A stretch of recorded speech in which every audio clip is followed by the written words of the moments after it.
Kami dari kelompok 9 akan membedah kasus tentang fraud yang terjadi pada PT Kimia Farma.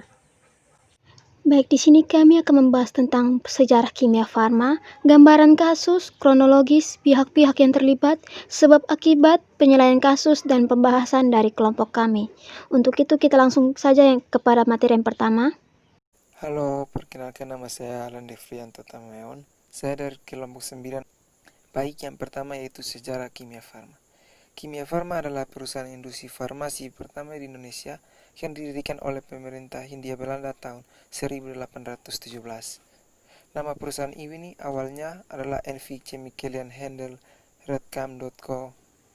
Pada tahun 1958, pemerintah Republik Indonesia melakukan peleburan sejumlah perusahaan farmasi menjadi PNF atau Perusahaan Negara Farmasi, Bhinneka Kimia Farma. Kemudian, pada tanggal 16 Agustus 1971, bentuk badan hukum PNF diubah menjadi perseroan terbatas, sehingga nama perusahaan berubah menjadi PT Kimia Farma atau Persero. Selanjutnya yaitu gambaran kasus. Pada tanggal 31 Desember 2001, manajemen Kimia Farma melaporkan adanya laba bersih sebesar 132 miliar dan laporan tersebut diaudit oleh Hans Tuana Kanakota dan Mustafa. Akan tetapi, Kementerian BUMN dan Bapepam menilai bahwa laba bersih tersebut terlalu besar dan mengandung unsur rekayasa, sehingga KAP yang mengaudit diminta untuk melakukan audit ulang. Dan setelah dilakukan audit ulang pada tanggal 3 Oktober 2002, laporan keuangan Kimia Farma disajikan kembali karena telah ditemukan kesalahan pembahasan dari sisi akuntan publik yang cukup mendasar. Selanjutnya adalah kronologis. Tanggal 31 Desember 2001, manajemen Kimia Farma melaporkan adanya laba bersih sebesar 132 miliar. Dan laporan tersebut diaudit oleh Hans Tuan Kanakota dan Mustafa. Akan tetapi, Kementerian BUMN dan Bapepam menilai bahwa laba bersih tersebut terlalu besar dan mengandung unsur rekayasa. Setelah dilakukan audit ulang pada tanggal 3 Oktober 2002, laporan keuangan Kimia Farma tersebut disajikan kembali karena telah ditemukan kesalahan yang cukup mendasar. Pada laporan keuangan yang baru, keuntungan disajikan hanya sebesar 99,56 miliar atau lebih rendah sebesar 32,6 atau 24,7 dari awal laporan yang disajikan. Kesalahan itu timbul pada unit industri bahan baku, yaitu kesalahan berupa overstate penjualan sebesar 2,7 miliar, pada unit logistik sentral berupa overstate persediaan barang sebesar 23,9 miliar, pada unit pedagang besar farmasi berupa overstate persediaan sebesar 8,1 miliar, dan overstate penjualan sebesar 10,7 miliar. PT Kimia Farma melalui direktur produksinya menerbitkan 2 buah harga persediaan pada tanggal 1 dan 3 Februari 2002. Daftar harga 3 Februari ini telah digelembungkan nilainya dan disajikan dasar penilaian pada unit distribusi Kimia Farma per 31 Desember 2001. Sedangkan kesalahan penyajian berkaitan dengan penjualan adalah dengan dilakukannya pencatatan ganda atas penjualan. Pencatatan ganda tersebut dilakukan pada unit-unit yang tidak disampaikan oleh akuntan, sehingga tidak berhasil dideteksi. Berdasarkan penyelidikan Bapepam, disebutkan bahwa KAP yang mengaudit laporan keuangan PT Kimia Farma telah mengikuti standar audit yang berlaku, namun gagal mendeteksi kecurangan tersebut. Selanjutnya adalah pihak-pihak yang terlibat. Yang pertama adalah Direktur Utama PT Kimia Farma Tbk, Gunawan Pranoto. Yang kedua, Pimpinan Bapepam, Herwi Dayatmo. Yang ketiga, Biro Hukum Bapepam, Robinson Simbolon. Yang keempat, Kap HTM, Auditor LK PT Kimia Farma. Kembali lagi bersama saya, Difla Amelia Kaparilis Kafaah. Selanjutnya kita akan membahas tentang sebab dan akibat. Penyebab terjadinya manipulasi laporan keuangan PT Kimia Farma adalah pihak direksi lama PT Kimia Farma memiliki tendensi untuk meningkatkan laba perusahaan dengan praktik yang tidak sehat dan melanggar peraturan atau markup, dan lalainya pihak auditor dalam mendeteksi terjadinya kecurangan dan rekayasa dalam laporan keuangan tersebut. Akibat dari kejadian tersebut adalah laporan keuangan PT Kimia Farma pada tahun 2001 overstated. Pemakaian laporan keuangan tidak menerima informasi yang fair, citra dan reputasi auditor menurun, pemegang saham PT Kimia Farma secara aklamasi menyetujui tidak memakai lagi jasa HTM sebagai akuntan publik.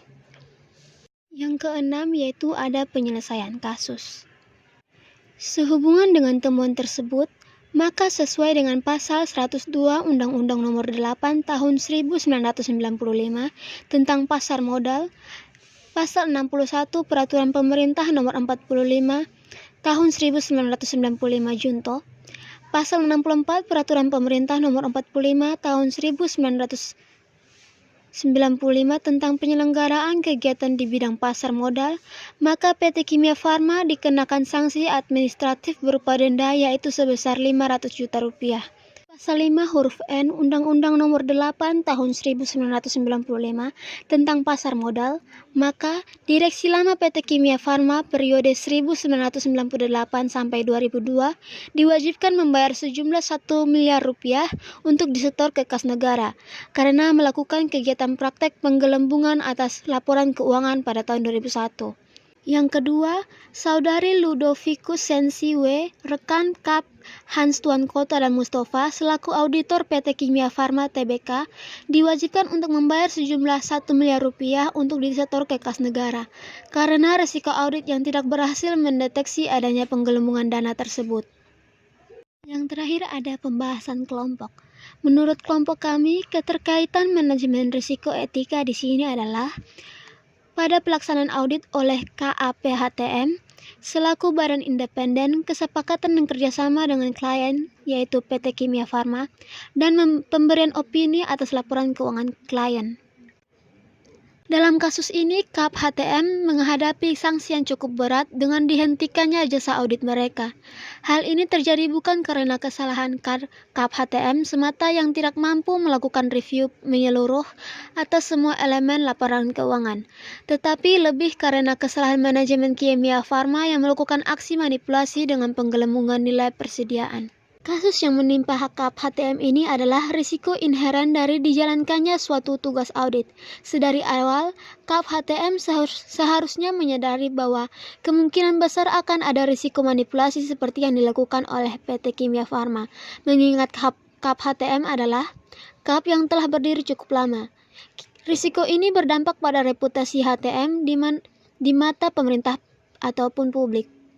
Dan pada akhirnya, HTM harus menghadapi konsekuensi risiko seperti kehilangannya kepercayaan publik dan pemerintah akan kemampuan HTM, penurunan pendapatan jasa audit, hingga yang terburuk adalah kemungkinan ditutupnya kantor akuntan publik tersebut.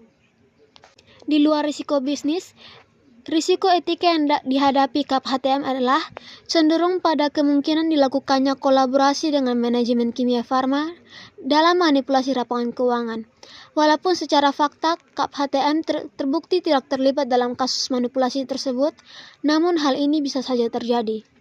Sesuai dengan teori yang telah dipaparkan di atas, manajemen risiko yang dapat diterapkan oleh KAPHTM adalah dengan mengidentifikasi dan menilai risiko etika, serta menerapkan strategi dan taktik yang membina hubungan strategis dengan stakeholder. Terkait dengan kasus yang terjadi pada PT Kimia Farma, kasus tersebut juga telah melakukan penyimpangan terhadap teori etika profesi, yakni teori agensi dan manajemen laba. Pertama, teori agensi dapat dipandang sebagai suatu versi dari game teori menurut Mursalim tahun 2005, yang membuat suatu model kontraktual antara dua atau lebih orang atau pihak, di mana salah satu pihak tersebut disebut agen dan pihak lain disebut prinsipal. Prinsipal mendelegasikan pertanggungjawaban atau decision making kepada agen. Hal ini dapat pula dikatakan bahwa prinsipal memberikan suatu amanah kepada agen untuk melaksanakan tugas tertentu sesuai dengan kontrak kerja yang telah disepakati. Wewenang dan tanggung jawab agen maupun di prinsipal diatur dalam kontrak kerja atas persetujuan bersama.